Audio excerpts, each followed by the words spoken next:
السلام علیکم ورحمۃ اللہ وبرکاتہ۔ ڈیلی ون پیج کے شعبے سے آج کے پیج کا نمبر ہے 216۔ سورۃ یونس، آیات ہیں 62 سے لے کر 70 تک۔ اعوذ باللہ من الشیطان الرجیم۔ الا ان اولیاء اللہ لا خوف علیہم ولا هم يحزنون۔ یاد رکھو، سنو کہ بے شک اللہ کی دوست، ولی کی جمع اولیاء، ان پر کوئی اندیشہ نہیں ہوگا اور نہ وہ غمگین ہوں گے۔ ہمیشہ خوف اندیشہ آئندہ یعنی موت کے وقت، قبر میں، بعثت کے وقت، قیامت میں، ان پر کوئی انہیں اندیشہ نہیں ہوگا، اور نہ پیچھے جو کچھ ہوا ہے اس کا انہیں غم۔ اب یہ کہ ولی اور اولیاء، ہمارے یہاں تو ہمارے بھائی کافی دلچسپی رکھتے ہیں ولیوں سے، نہ جانے کہاں کہاں پھرتے ہیں ولیوں کی تلاش میں۔ تو ولی کسے کہتے ہیں؟ بھائی ولی یعنی کیا؟ اللہ کا دوست۔ تو دوستی یعنی کیا؟ قرب۔ تو اللہ کا قرب حاصل کرنے کا طریقہ کیا ہے، وہ کون ہے؟ تو کلام پاک سے دیکھیے، اگلی آیت میں ہے الذین آمنوا وکانوا یتقون۔ ایمان اور پرہیزگاری۔ جو ایمان لائے اور پرہیزگار ہیں، ظاہر ہے کہ ایمان کے تقاضے ہیں جو ہم پڑھتے ہیں آمنت باللہ و ملائکتی، سارے تقاضوں کو پورا کرے، ایمان کا مخلص ہو اس کی عبادت میں، اور جن سے روکا گیا ہے معاصی سے، گناہوں سے، تو بچتا رہے، یتقون کے معنی اجتناب کرے۔ یہ ہے اللہ کا دوست۔ تو ہر مومن کو چاہیے کہ وہ کوشش کرے تقوی، پرہیزگاری، تو اسے اللہ کا قرب حاصل ہوگا۔ اب ہمارے یہاں جو تصور ہے کرامت، ولی بننے کے لیے کرامت کے اظہار کی کوئی ضرورت نہیں، بلکہ کیا؟ ایمان اور پرہیزگاری۔ دوسری چیز، جو اولیاء ہمارے یہاں مقرر کیے ہیں ان پر کوئی دلیل نہیں۔ بعض لوگوں کا تصور ہے کہ ان پر ایمان لانا چاہیے، اگر انکار کیے تو گنہگار ہوں گے۔ بھائی ان کا کوئی تصور جو ہے وہ ہم کیسے کر سکتے ہیں؟ اس لیے کہ کیا دلیل ہے کہ یہ واقعی اللہ کے دوست ہیں اور واقعی اس نام کے کوئی ولی تھے؟ کیونکہ کیا کیا نام رکھے ہیں۔ اب رہا سوال، جیسے دیکھیے مریم علیہ السلام، ان کے بارے میں تو کلام پاک میں لکھا ہوا ہے کہ ہر وقت قسم قسم کے میوے آتے تھے۔ تو جو چیز کلام پاک میں درج ہے اس پر ایمان لانا ضروری ہے۔ لوگ جو تصور کرتے ہیں اور جو مشہور کرتے ہیں اس کی کوئی حقیقت نہیں۔ تو اب کہا جا رہا ہے کہ اے ایمان والے، اے ایمان والو، اے پرہیزگارو، جب اللہ کا قرب حاصل کرو گے تو ان کے لیے بشارت۔ تو سنیے، لہم البشری فی الحیاۃ الدنیا وفی الآخرہ لا تبدیل لکلمات اللہ ذالک هو الفوز العظیم۔ بشارت دنیاوی زندگی میں اور آخرت میں بھی۔ ظاہر ہے کہ دنیاوی زندگی میں انہیں امن و امان، جب اللہ کا قرب ہے تو اللہ کی مدد، اللہ کی حمایت، اور آخرت میں بھی۔ اب یہ جو کلمات ہیں، اللہ کے کلمات تبدیل نہیں ہوتے، یہ درج ہو چکا ہے کہ اللہ کے جو دوست ہیں انہیں نوازا جائے گا، جی، نہ ان پر اندیشہ ہوگا، نہ وہ غمگین ہوں گے۔ یہ بات اللہ تبارک تعالیٰ نے لکھ دی ہے اور یہ ہو کر رہے گی، اور یہی سب سے بڑی کامیابی ہے۔ اب رسول سے کہا جا رہا ہے کہ چونکہ مشرکین تانا دیتے تھے، کیا کیا کہتے تھے، تو دلاسا دیا جا رہا ہے وَلَا يَحْزُنْكَ قَوْلُهُمْ ان العزت للہ جمیعا هو السمیع العلیم. ان کی باتیں آپ کو غمگین نہ کریں. اور قولہم کے بعد میم ہے، رکنا ضروری ہے. کیوں؟ آگے جو بات ہے وہ ان کی نہیں، مجرمین کی نہیں، بلکہ اللہ تعالیٰ فرماتے ہیں کہ ساری عزت اللہ کے لیے ہے، اسی کے ہاتھ ہے، جسے چاہتا ہے عزت دیتا ہے. تو یہ اگر آپ نے ملایا تو بڑی قباحت ہوگی. یعنی میں بتلا رہا ہوں سمجھانے کے لیے کہ جیسے کہ ان کا قول آپ کو غمگین نہ کرے، اگر آپ نہیں رکے ملائے تو ان کا قول کیا؟ ساری عزت اللہ کے لیے. یہ تو نہیں ہے، یہ تو مستبعد ہے، ایسا تو کہہ نہیں رہے تھے. یہ تو اللہ تعالیٰ فرماتے ہیں، یہ مؤمنین کہتے رہتے ہیں کہ ساری عزت اللہ کے لیے ہے. لہٰذا یہ رک جائیے، یوں کہیے کہ ان کی باتیں آپ کو غمگین نہ کریں، اور پھر اٹھائیں دوبارہ کہ ان العزت للہ جمیعا.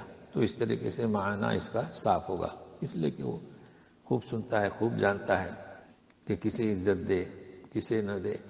پھر یاد رکھو الا ان للہ من فی السماوات ومن فی الارض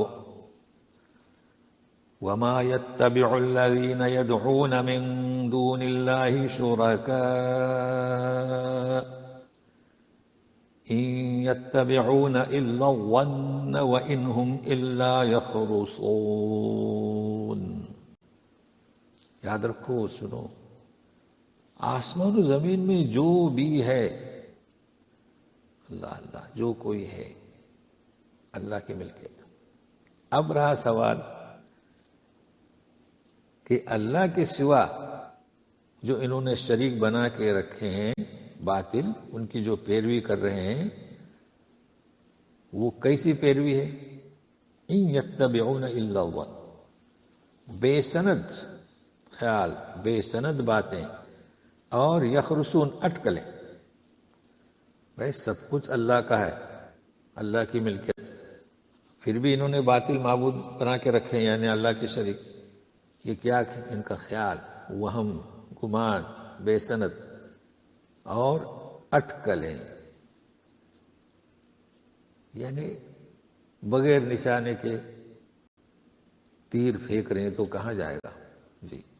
تو اس طریقے سے کھول کھول کر سمجھایا جا رہا ہے. پھر بھی جو اللہ ہے، سب کچھ اس کا ہے، اس کے تعلق سے سنیے. هو الذي جعل لكم الليل لتسكنوا فيه والنهار مبصرا ان في ذلك لآيات لقوم يسمعون. وہی تو ہے جس نے تمہارے لیے رات بنایا تاکہ تم اس میں آرام کرو اور دن کو روشن. دیکھیے انسان دن کی روشنی میں حرکت کرتا ہے روزی حاصل کرنے کے لیے، پھر تھک جاتا ہے. اس کے لیے خاموشی، سکون، اندھیرا ہو، اس چیز کی ضرورت ہے. تو اللہ تعالیٰ نے وہ تمہیں عطا کیا. کسی کے بس میں نہیں کہ اندھیرا ہو روشنی ہو. یہی کافی ہے انسان کو رات و دن کو دیکھے کہ دن کو روشن کیسے کیا، رات کو اندھیری. اس میں عبرت ہے، نشانیاں ہیں ایسی قوم کے لیے جو یسمعون، سنتے ہیں. مطلب عبرت والا سننا. کلام پاک آیا تو سنیں، غور کریں ان آیات پر. اچھا مزید سنیں. قالوا اتخذ الله ولدا سبحانه هو الغني له ما في السماوات وما في الأرض إن عندكم من سلطان بهذا